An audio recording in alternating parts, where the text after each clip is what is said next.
Hey y'all, this is Brett. Tonight I'm watching this thing on the news about GlaxoSmithKline, and man, it really gets my dander up, for lack of a modern word. And you know, I don't go to doctors, and I do not do prescription drugs. In fact, I don't even do over-the-counter medications, hardly ever.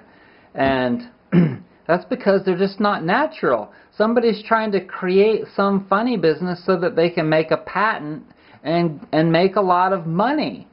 And it's so unethical.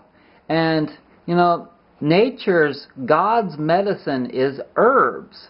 And the reason that they don't do a lot more research with herbs is because there's not a lot of money in it. And we live in a society where it's a free enterprise society, and basically the only people that do ethical things are people that are ethical. And we live in a world where most people, it seems to me, just don't have those kind of values. There are a lot of people out there that do have good values, though. So look for those people and try and be close to those kinds of people if you want to be like that. But what I'd like to show you tonight is this thing on MSNBC. Natalie Morales is subbing for Brian Williams. So here we go.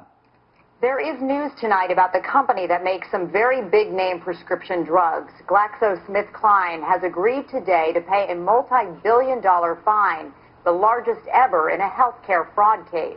Here's NBC's Justice correspondent Pete Williams. Ladies and gentlemen, please welcome.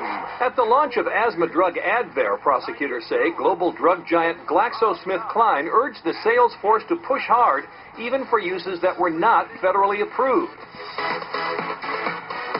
Who wants to be a millionaire? Today, the company admitted its sales force bribed doctors to prescribe its drugs by offering such incentives as Hawaiian vacations and tickets to Madonna concerts. All part, the government says, of a range of misbehavior that resulted today in the largest fine ever paid by a drug company, $3 billion.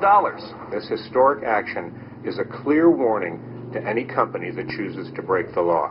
Here's some of what the company admitted doing, promoting the use of its antidepressant Paxil for children, even though studies failed to show it worked for them, failing to warn that its diabetes drug Avandia could cause heart attacks, and claiming unapproved uses for another antidepressant, Wellbutrin, by saying it could help patients lose weight and overcome sexual problems.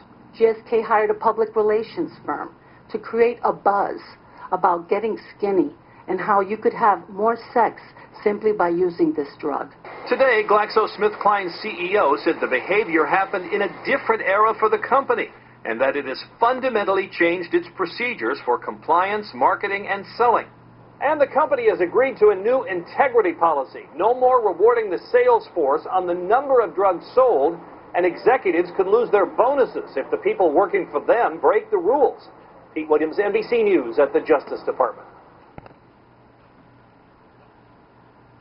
Okay, so you can see that the drug industry is basically going to go down the tubes eventually, because God and creation won't allow anything that's just not up to standards to survive. And so, you know, it's a good example for all of us to be more ethical. And also to stay clear the fuck away from medical doctors and drugs. And, you know, personally, I don't know about this whole insurance thing. It looks like it's going to go through for President Obama, but I don't know that I want to pay for it, because I'm not going to use it. I am not going to ever go to a medical doctor. Now, if they'll allow me to go to an ND or an herbalist, if they'll pay for an herbal consultation, and I doubt that's going to happen, then I might be willing. But anyways, so tell me what you think down below. I appreciate my viewers. I'm sorry I don't always have the time or energy to respond to every comment there, but I do sometimes. And thanks for joining me, and stick with the natural things. The things that have gotten me better are cleansing my body, eating whole foods, trying to think better and better thoughts, whenever I can, breathing a lot, doing breath work, getting away from wheat and dairy. Before I did that, I got off of cigarettes and sugar. Then I got off of wheat and dairy. And then after 19 years, I finally got completely off of all meats. Fish, chicken, beef, whatever. Got completely off of that. So now 2.5 years it's been that I've been vegan, and I'm eating more and more raw, and I'm starting to get pretty healthy, and life is good. But it's taken a lot of work. So don't expect it to happen overnight or in a month or in a year, because most people have been building up a lot of toxicity or bad thoughts, etc., for their whole lives.